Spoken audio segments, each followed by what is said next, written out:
नमस्कार, स्वागत है आप सभी का ध्येय टीवी के डेली एमसीक्यू प्रोग्राम में। मेरा नाम है केसरी पांडे। जैसा कि आप जानते हैं, इस कार्यक्रम में हम आईएएस और पीसीएस जैसी प्रतियोगी परीक्षाओं के लिए महत्वपूर्ण बहुविकल्पीय प्रश्नों पर चर्चा करते हैं। आपका शुक्र है कि इस कार्यक्रम को आपका ढेर सारा प्यार मिल रहा है।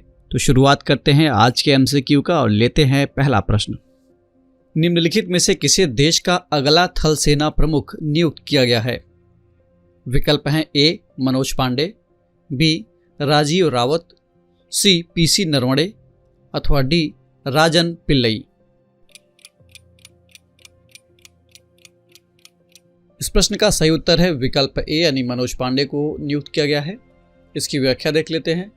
लेफ्टिनेंट जनरल मनोज पांडे देश के अगले थल सेना प्रमुख होंगे। केंद्र सरकार ने नए सेनाध्यक्ष के तौर पर उनकी नियुक्ति के प्रस्ताव को हरी झंडी दे दी है। वे इसी महीने 30 अप्रैल को रिटायर हो रहे सेना प्रमुख जनरल एम नरवणे की जगह 1 मई को भारतीय सेना की कमान संभालेंगे। कई विशेष सैन्य ऑपरेशनों में हिस्सा ले चुके लेफ्टिनेंट जनरल पांडे इस समय देश के उप सेना प्रमुख हैं। खास बात यह है कि वे सेना प्रमुख के पद पर पहुंचने वाले कॉर्प्स ऑफ इंजीनियर ब्रांच के पहले अफसर हैं।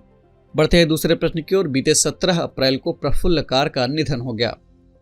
ये निम्नलिखित में से किस क्षेत्र से संबंधित थे? ऑप्शंस है ए खेल जगत, बी राजनीति, सी संगीत एवं लेखन अथवा डी मूर्तिकार।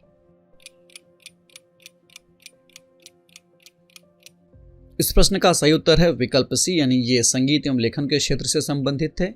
इसकी व्याख्या देख लेते हैं। 16 फरवरी 1939 को जन्मे दिवंगत प्रफुल्ल कार ओडिशा के जाने माने संगीतकार, गायक, लेखक और स्तंभकार थे। उन्हें 2015 में भारत सरकार ने पद्मश्री पुरस्कार से सम्मानित किया था। उन्होंने अपने करियर में 70 से ज़्यादा ओडिया फिल्मों में संगीत दिया। साथ ही 4 बांग्ला फिल्मों में अपनी आवाज़ का जादू भी बिखेरा था। बीते 17 अप्रैल को इनका निधन हो गया। उनके निधन पर प्रधानमंत्री श्री नरेंद्र मोदी और ओडिशा के मुख्यमंत्री नवीन पटनायक समेत देश के गणमान्य व्यक्तियों ने गहरा शोक व्यक्त किया है। बढ़ते हैं तीसरे प्रश्न की ओर। थोक मूल्य सूचकांक के संबंध में निम्नलिखित में कौन सा अथवा कौन से कथन सत्य हैं? पहला, थोक स्तर पर सामानों की कीमतों का आकलन करने के लिए थोक मूल्य सूचकांक यानी WPI का इस्तेमाल किया जाता है। दूसरा, इसमें मैन्युफैक्चरिंग उत्पादों को सबसे ज्यादा भार यानी वेटेज दिया जाता है। और तीसरा, इसे राष्ट्रीय सांख्यिकी कार्यालय, सांख्यिकी एवं कार्यक्रम क्रियान्वयन मंत्रालय, भारत सरकार द्वारा जारी किया जाता है। विकल्प हैं ए केवल 1, बी केवल 1 और 2, सी केवल 2 और 3 अथवा डी 1, 2 और 3। इस प्रश्न का सही उत्तर है विकल्प बी यानी केवल कथन 1 और 2 सत्य है, कथन 3 गलत है। कैसे गलत है, इसके लिए देखते हैं व्याख्या को। बीते 18 अप्रैल को जारी आधिकारिक आंकड़ों के मुताबिक अप्रैल 2021 से लेकर लगातार 12वें महीने में थोक महंगाई दर 2 अंकों में बनी हुई है। थोक कीमतों पर आधारित मुद्रास्फीति यानी WPI मार्च में 4 महीने के उच्च स्तर यानी 14.55% पर पहुंच गई। यह बढ़ोतरी खासकर कच्चे तेल और कमोडिटी की कीमतों में तेजी के चलते हुई है, जबकि इस दौरान सब्जियों की कीमतों में कमी देखी गई। बता दें कि WPI और CPI यानी कंज्यूमर प्राइस इंडेक्स, इन दोनों सूचकांकों के जरिए मुद्रास्फीति यानी महंगाई की गणना की जाती है। थोक स्तर पर सामानों की कीमतों का आकलन करने के लिए थोक मूल्य सूचकांक यानी WPI का इस्तेमाल किया जाता है। इसमें मैन्युफैक्चरिंग उत्पादों को सबसे ज्यादा भार यानी वेटेज दिया जाता है। इसे आर्थिक सलाहकार कार्यालय, वाणिज्य और उद्योग मंत्रालय, भारत सरकार द्वारा जारी किया जाता है, जबकि तीसरे कथन में ये बात इससे अलग कही गई है। बता दें कि भारत में महंगाई की गणना थोक मूल्य सूचकांक के आधार पर की जाती है। खुदरा स्तर पर यानी रिटेल लेवल पर महंगाई मापने के लिए उपभोक्ता मूल्य सूचकांक यानी CPI का इस्तेमाल किया जाता है।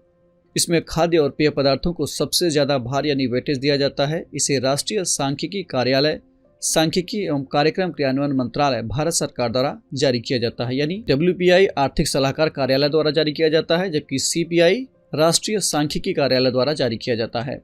बढ़ते हैं चौथे प्रश्न की ओर। हाल ही में सुर्खियों में रही गिनी गुणांक निम्नलिखित में से किससे संबंधित है?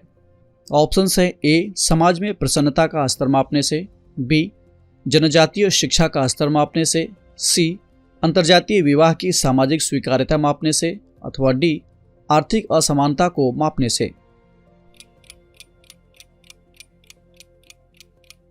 इस प्रश्न का सही उत्तर है विकल्प डी यानी गिनी गुणांक के जरिए आर्थिक असमानता मापी जाती है। इसकी व्याख्या देख लेते हैं। हाल ही में विश्व बैंक ने एक वर्किंग पेपर जारी किया जिसका शीर्षक poverty in India has declined over the last decade but not as much as previously thought है। इसके मुताबिक भारत में अत्यधिक गरीबी यानी चरम निर्धनता 2019 के पूर्व कोविड वर्ष में घटकर 10.2% हो गई, जो साल 2011 में 22.5% थी। रिपोर्ट में आगे कहा गया है कि गिनी गुणांक 40 साल की अपने निचले स्तर पर पहुंच गई है। वर्ष 1993-94 में ये 0.284 थी, जो कि 2020-21 में 0.292 पर पहुंच गई है। आपको बता दें कि गिनी गुणांक आबादी के बीच आय वितरण को मापता है। ये 0 से 1 तक होता है, जिसमें 0 मतलब समाज में संपत्तियों का वितरण बिल्कुल समान है और 1 मतलब समाज में पूरी तरह से असमानता व्याप्त है, यानी पूरी संपत्ति केवल एक ही व्यक्ति के हाथ में केंद्रित है।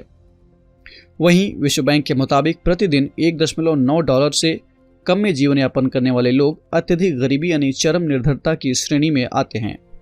बढ़ते हैं आज के इस कार्यक्रम के अंतिम प्रश्न की ओर, यानी 5वें प्रश्न की ओर। गुरु तेग बहादुर के संबंध में निम्नलिखित में कौन सा अथवा कौन से कथन सत्य हैं?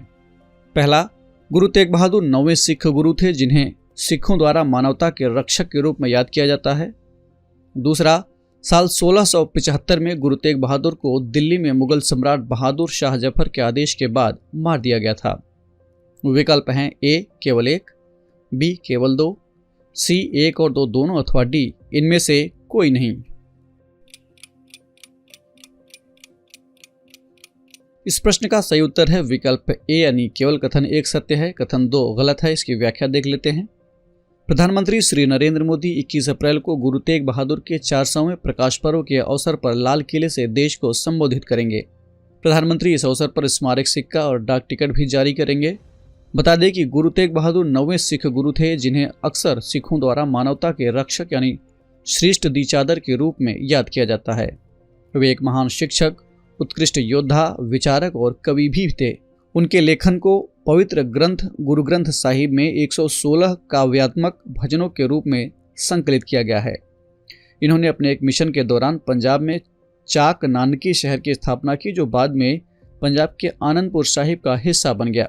साल 1675 में गुरु तेग बहादुर को दिल्ली में मुगल सम्राट औरंगजेब के आदेश के बाद मार दिया गया था, जबकि प्रश्न में बहादुर शाह जफर का नाम लिया गया है।